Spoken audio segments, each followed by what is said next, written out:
Nikolai Garcia, and I'm presenting my project with Sebastianos Hapte-Selassie on generating abstract artwork with deep learning.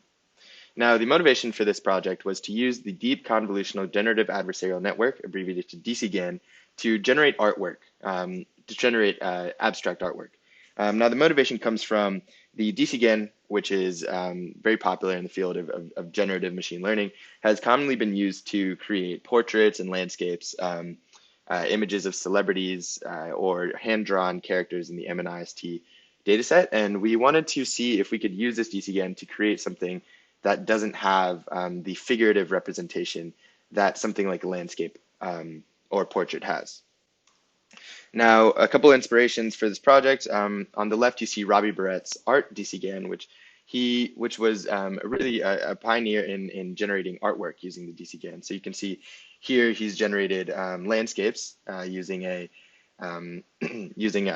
input data set of landscape paintings. And on the right, you see the kind of original DCGAN implementation by Samith Chintala, and it's being used to create celebrity faces. But as you see in both of these are kind of these are images that have common representations, right? On the right, you see a face with a nose and a mouth and eyes, right? Those are going to be common amongst a lot of the input images. And on the left, most landscapes have coastlines and trees and rivers and common things between them. And so what we're interested in is creating this for abstract artwork, which is famously non-representational. It does not have any figurative patterns.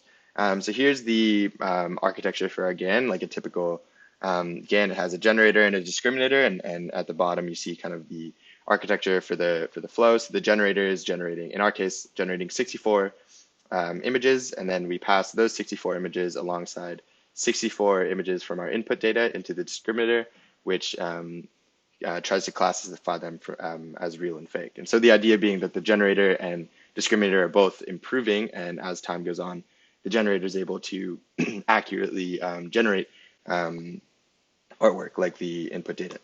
And so in our first couple trials with this, we were running into the problem of mode collapse. You can see on the left, it's creating 16 images that all basically look the same. And then on the right, that's after about 50 epochs, it hasn't improved that much. And so we were, and this kept happening to us despite kind of tuning the hyperparameters and tweaking layers in the architecture.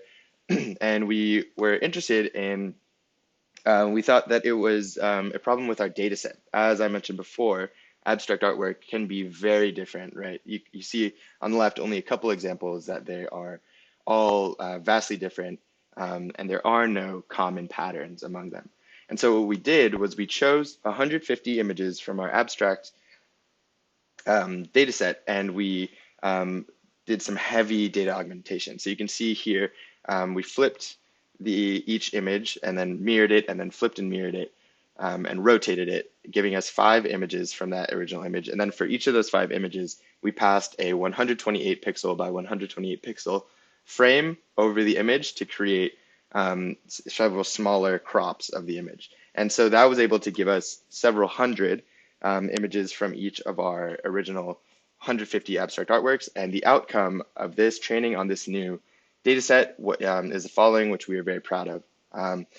You can see that there's no mode collapse, and it's generating pretty cool artwork. So thank you so much for all the mentorship during this project. We really enjoyed it. Thank you.